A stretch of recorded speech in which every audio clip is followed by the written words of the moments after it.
পীর আল্লাহ নির্বাচন করছে দেখে তো মায়ের গর্ভ থেকে গেছে। জি পীরের নজর ওলি, পীরের নজরে ওলি এলেমের মাধ্যমে ওলি, আমলের মাধ্যমে ওলি। সুবহান কয়টা ওলি? চারটা মায়ের গর্ভ ওলি যেটা আল্লাহ নির্বাচন করছে, পীরের নজরে পীরে নির্বাচন করছে, খেলাফত দিছে পীরের নজরে। আর আমল করতে করতে আল্লাহ পর্যন্ত পৌঁছে গেছে মিস্টার ইবলিশ। আল্লাহ পর্যন্ত গেছিল না, জি অস্বীকরণে ডিসক্যালিফাই করছে। আবার ইবাদতের মাধ্যমে ওলি প্রথম দুই শ্রেণীর ওলি যাদেরকে আল্লাহ নির্বাচন করছেন মায়ের গর্ভে থেকে, তাদেরকে ধ্বংস করার ক্ষমতা কেউ নাই পীরের নজরে ওলি তাকেও ধ্বংস করার কেউ। ক্ষমতা নেই কিন্তু ইবাদতের মাধ্যমে যে হয়েছে তার পিছনে যদি সাপোর্ট না থাকে সে ডিসকোয়ালিফাই করবে। এলেমের মাধ্যমে যে করছে সে একটু পরে ধ্বংস হয়ে যাইব পিছনে যদি সাপোর্ট না থাকে না থাকে। তাহলে প্রথম দুইটায় কোনো কি নাই, ঝুঁকি নাই ঝুঁকি নাই। আব্দুল কাদের জিলানী কি ধরনের ওলি? মাদারসাত ওলি মায়ের গর্ভের ওলি। আল্লাহ সুবহানাহু ওয়া তাআলা। সুবহানাল্লাহ এই তিনি বংশগতভাবে আব্বার দিক দিয়ে ইমাম হাসানের আওলাদ আর আম্মার দিক দিয়ে ইমাম হোসেনের আওলাদ। কন্যা সুবহানাল্লাহ। সুবহানাল্লাহ পদ্মা মেঘনা ও দুইটা বাহার সমুদ্র, মা ফাতেমা মাওলা আলী, হাসান হোসেন এক জায়গায় মিলছে আব্দুল কাদের জিলানী। সুবহানাল্লাহ বুঝলে বুঝবাতা, না বুঝলে তেজপাতা। সে আব্দুল কাদের জিলানী জন্মগ্রহণ করেছেন ফরাসি ইরানের জিলান নগরীতে। কেউ কেউ গিলানো বলে, জিলানো বলে। জি তার আব্বার হিস্ট্রি তো জানেন, এত বড় আবেদ ছিল, এত বড় আল্লাহকে ভয় পাইতো। আল্লাহ কোরআনে প্রায় গেছে ইত্তাকুল্লাহ ইয়া হে ইমানদাররা আল্লাহ ডরাও, আল্লাহ ডরাও।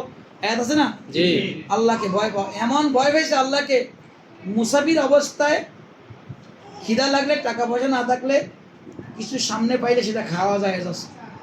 রাস্তাঘাটে পড়ে থাকা জিনিস খাওয়া কি যায় নদী বাসায় নিতে আছে ফল, সেই ফল তুললে এক কামড় খাইয়া চিন্তা করছে কার ফল খাইলাম।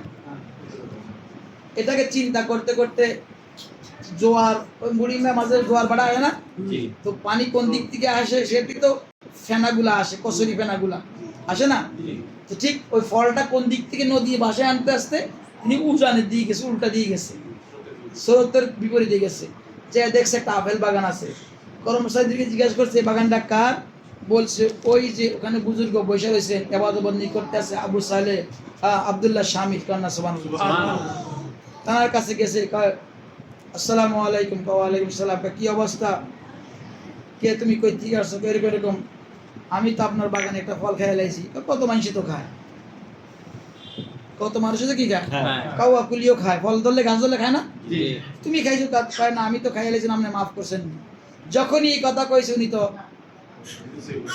বুঝে ফেলছে, কারণ খাঁটি সোনা চিনে যার কাছে, যে জহরি, যে স্বর্ণকারের কাছে স্বর্ণ চিনার মেশিন আছে, হীরা কোনটা আসল না নকল এটা চিনে যার কাছে সেই মেশিন আছে। কারণ মেশিন ধরলে ওই হীরা অরিজিনাল হলে সবুজ বাতি, ডুপ্লিকেট হলে লাল বাতি জ্বলবে। আব্দুল্লাহ স্বামী তো দেখকে সিগন্যাল আছে এটা তো খাঁটি সোনা হীরা, এটাকে আটকাইতে হবে। কি করতে হবে? এটা দরকার আমার। তিনি আটকে লাইছে, কয় মাফ করি নাই। কেন? 12 বছর খেদমত করো। এটা কারণটা কি? 12 বছর কাজ খেদমত এই বাগানে পরিচর্যা করো, কারণটা কি?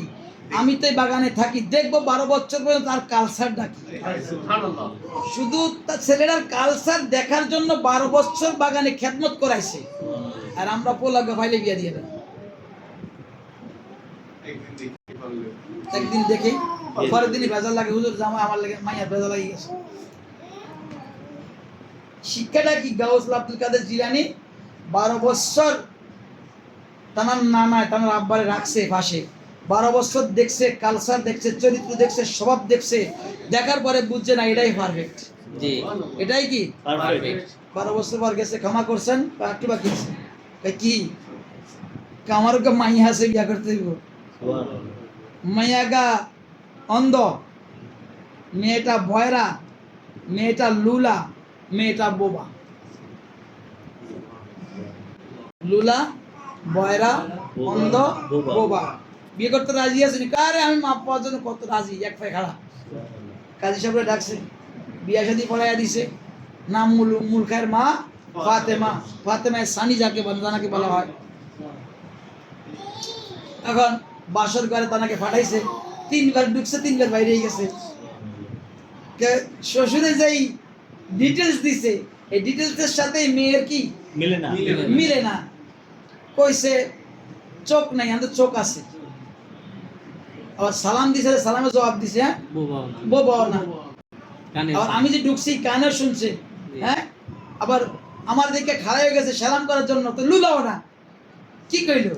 আর ওনার রূপের নূরের আলোতে পুরা ঘর লাইট ছাড়া আলো। শ্বশুরের পিছিয়ে থেকে এরকম করো কাজ, এটাই তো তোমার যার লগে বিয়ে তার ঘর। তা আপনি যে কইলেন, বলার কারণ হইলো আমার মেয়ে কখনো বেগানা পুরুষের সাথে খারাপ কথা বলে নাই, অন্য পুরুষকে খারাপ নজরে দেখে নাই, অন্য পুরুষের খারাপ কথা শুনে নাই, খারাপ রাস্তায় আমার মেয়ে যায় নাই।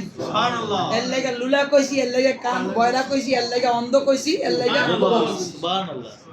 এত পাক ও পবিত্র মা, আর বাপটা এত পাক ও পবিত্র বাবা, আর সেই ঘরে আল্লাহ আব্দুল কাদের জিলানীকে দান করলেন। তাহলে বাপটা কেমন হইতে হবে, মাটা কেমন হইতে হবে, এখনো যে আব্দুল কাদের জিলানী চায় আইব না আইবের মইলে, সেই আব্দুল কাদের জিলানী মা কোরআন তেলাওয়াত করছে। কি করছে? এই আজকে আব্দুল কাদের জিলানী মাহফিল, শিক্ষা নিতে হবে না মাহফিল থেকে? তানার আম্মায় তিনি ঘরে বাইসে কোরআন তেলাওয়াত করছে। আর এখনকার যুগে আমাদের মায়েরা স্টার জলসা, জি বাংলা, হিন্দি সিনেমা, বাংলা যা মোবাইল ইউটিউব যেটা দেখে, ওই দেখে বাচ্চাগুলো ওইরকম ওই তাসির পাইতেছে। কারণ মা যা করবে মায়ের চোখের মাধ্যমে বাচ্চার মাঝে ইনফেকশন হইবে, ওই গঠনে গঠিত ওই বাচ্চা। তোমার হুজুর কাছে যাওয়া লাগবে, যদি আমার বাচ্চাদের লাফায় কেন, লাফা দেখছে আসে কেন? পাকিস্তানের আজ থেকে 2010 সাল বা 9 সালের কাহিনী বা 11 সালের কাহিনী, পাকিস্তানের এক লোক বিয়ে করছে, খুব কুটিপতি, তার বউ আবার বক্সার মোহাম্মদ আলী, বক্সারের নাম জানো? পৃথিবীর শ্রেষ্ঠ বক্সার মোহাম্মদ আলী, সে মুসলমান হয়ে গেছে আমেরিকার। তার খেলায় তার আসক্ত ছিল। তার কি ছিল? যে যার আসক্ত তার ছবিটা তার ঘরে টানায় রাখে। যেরকম একসময় ওয়াসিম আকরামের আসক্ত শহীদ আফ্রিদির বাংলাদেশি যান খেলে একটা বঙ্গবন্ধু স্টেডিয়ামে মেয়েরা লেখে রাখতো please Afridi married to me, married me, please Afridi married me লেখে রাখতো মেয়েরা। এবার লেখাটা থাকতো স্টেডিয়ামের মাঝে, আফ্রিদি আমাকে কি করো, বিয়ে করো, দেওয়া না, বিয়ে করতে না পারলে ছবিটা করে রাখতো। ঠিক না ঠিক? এখন যেরকম সলমান খান, শাহরুখ খানকে ছবি মেয়েরা ঘরে রাখিয়ে, স্বপ্নের পুরুষ, তাদের কি স্বপ্নের পুরুষ, জাহান্নামী লোক। স্বপ্নের পুরুষ, স্বপ্নের পুরুষ হওয়ার কথা ছিল জান্নাতি লোক। ঠিক না ঠিক? তো এরকম ওই মোহাম্মদ আলী ছবি লাগাই রাখছে। এখন স্বামী তো চাকরি করে, অন্তঃসত্ত্বা, ওই বাড়ি কি ঘরে একলা মানুষ যাই ছবির সামনে খাড়াই থাকে। স্বামীও সুন্দর, জামাইও সুন্দর, ছেলে হয়েছে কালা, ছেলে হয়েছে কি কালা, ছেলে হয়েছে কি নিগ্রু। মোহাম্মদ আলী কেলে কালা না, কত না কালো, মোহাম্মদ আলী বক্সার কালো, ছেলেটা তার রং পাইছে।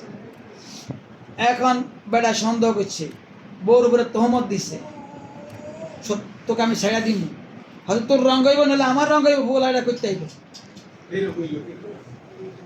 বলে এটা করতে আইব। কালো হইলো কেন? ডাক্তাররা ডিএনএ টেস্ট সহকারে সব টেস্ট করছে, হে বেটারে বুঝে দেয় না, কয় ডাক্তাররাও করে তোমার সব না, আমি ডাক্তারের থিওরি লাত্তি মারি আমি বিশ্বাস করি না। লাস্টে ইংল্যান্ড থেকে, লন্ডন থেকে, আমেরিকা বড় বড় ডাক্তার করে, বড় বড় যারা চিন্তা এই ডাক্তারি লাইনে চিকিৎসাবিদ্যা যারা রিসার্চ করে, গবেষক বড়, তাদেরকে আনছে। কারণ এরা তো ধনাঢ্য ফ্যামিলি, আনতে দেরি নেই। এখন ডাক্তাররা কোনো দিক দিয়ে মিলাইতে পারে না এই বাচ্চাটা কালো হইলো কেন। সর্বশেষ এক ডাক্তার এক মেয়ের, আমি তোমার বেডরুমে যাবো, মেয়ের কমন রুমে বেডরুমে ঢুকার পরে দেখতেছে মাশাআল্লাহ মোহাম্মদ আলীর বিশাল বড় ছবি। এই ছবি এখানে কেন? এনাকে আমি এনার খেলা দেখি, এনার জন্য আমার অন্তর থেকে তার প্রতি মহব্বত সৃষ্টির জন্য এনার ছবি আমি রাখি এসেছি। হ্যাঁ, তো তোমার সন্তান পেটে আসার পরে কি এনার সামনে বেশি বেশি গেছো? হ্যাঁ, আমার স্বামী যদি কি অফিস, আমি সামনে খাড়াই দেখতাম, এর নিয়ে চিন্তা করতাম। এই ডাক্তারকে আমি পেয়ে গেছি, কি পাইছে? মেয়ে এই মোহাম্মদ আলীর সামনে, এই বক্সারের সামনে খাড়াই থাকার কারণে তার চোখের মাধ্যমে যে এর প্রতি আসক্ত বা এর প্রতি যে ছবির প্রতি তাকাই থাকতো সবসময়, ওই কালো ছেলে, এই জন্য তার সন্তানটা কালো হয়েছে। এর 3 পরে বেটা মাইনা নিছে, কেন কালো হইল? তাহলে আব্দুল কাদের জিলানীর আম্মায় কোরআন পড়ছে, আব্দুল কাদের জিলানী কোরআনে হাফেজ হইছে। সুবহানাল্লাহ। আমগো মায়েরা বাচ্চা পেটে কি করা উচিত? কোরআন তেলাওয়াত করা উচিত, নামাজ বেশি পড়া উচিত, কলমা বেশি পড়া উচিত, মুরব্বীদেরকে সম্মান করা উচিত। তাহলে বাচ্চাটা ওই গঠন হইব, ওই তাসির হইব।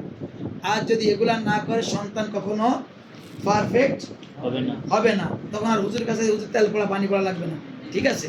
তাহলে দেখেন, এই জন্যই বললাম যে আব্দুল কাদের জিলানী আব্বা কেমন, মা কেমন, আর সন্তানটা আব্দুল কাদের জিলানী।